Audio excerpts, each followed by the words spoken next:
बुद्ध के समय की एक प्राचीन कहानी हमें मौन की शक्ति के बारे में सिखाती है, जो न केवल आत्मसंयम का अभ्यास है बल्कि समझ और संबंधों को गहरा करने का भी माध्यम है। यह कहानी बुद्ध की शिक्षाओं के एक अनमोल पहलू को प्रकट करती है, जहां मौन शब्दों से अधिक महत्वपूर्ण होता है। किसी गांव में एक व्यक्ति था जिसका स्वभाव बहुत क्रोधित और उत्तेजित था। वह हर छोटी बात पर दूसरों से बहस करने लगता था। गांव वाले उससे दूर ही रहते, क्योंकि उन्हें उसके साथ बातचीत करने में कठिनाई होती थी। वह व्यक्ति इस बात से परेशान हो जाता था कि लोग उससे बात करने में रुचि क्यों नहीं रखते। उसने एक दिन सोचा कि वह भगवान बुद्ध के पास जाएगा और उनसे इसका हल पूछेगा। वह व्यक्ति बुद्ध के पास पहुंचा और उनसे पूछा, गुरुदेव, मैं हमेशा लोगों से बात करने की कोशिश करता हूं, लेकिन वे मुझसे दूर रहते हैं। मैं उन्हें समझाने की कोशिश करता हूं, लेकिन फिर भी वे मेरी बात सुनने से कतराते हैं। कृपया मुझे बताइए, मैं क्या करूं? बुद्ध मुस्कुराए और उन्होंने व्यक्ति से कहा, तुम्हें मौन का अभ्यास करना चाहिए। जितना तुम चुप रहोगे, उतने ही लोग तुमसे बात करना चाहेंगे।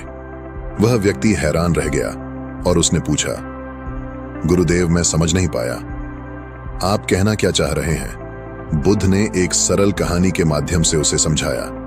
एक बार एक गांव में एक साधु रहता था, जो हमेशा मौन में रहता था। वह कभी किसी से बात नहीं करता था, लेकिन लोग फिर भी उससे मिलना पसंद करते थे। लोग उसके पास आते, उसके पास बैठते और उसकी उपस्थिति में शांति अनुभव करते थे।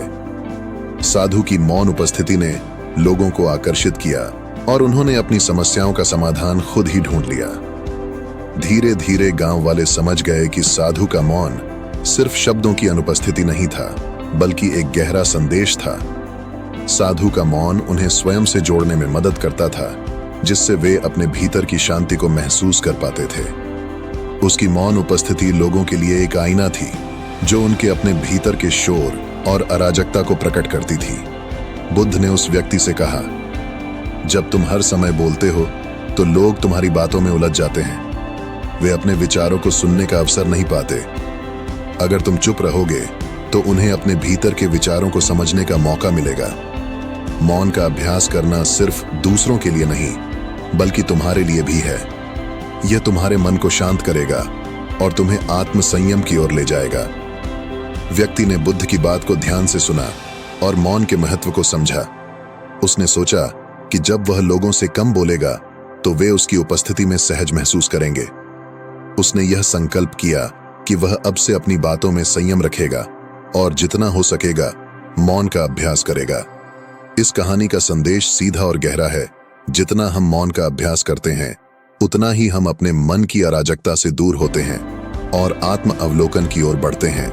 मौन न केवल हमारे अपने भीतर शांति लाता है, बल्कि दूसरों के साथ हमारे संबंधों को भी गहरा करता है। जब हम मौन में होते हैं तो हम दूसरों को भी आत्मचिंतन और शांति का अवसर देते हैं। इसलिए मौन शब्दों से अधिक शक्तिशाली होता है।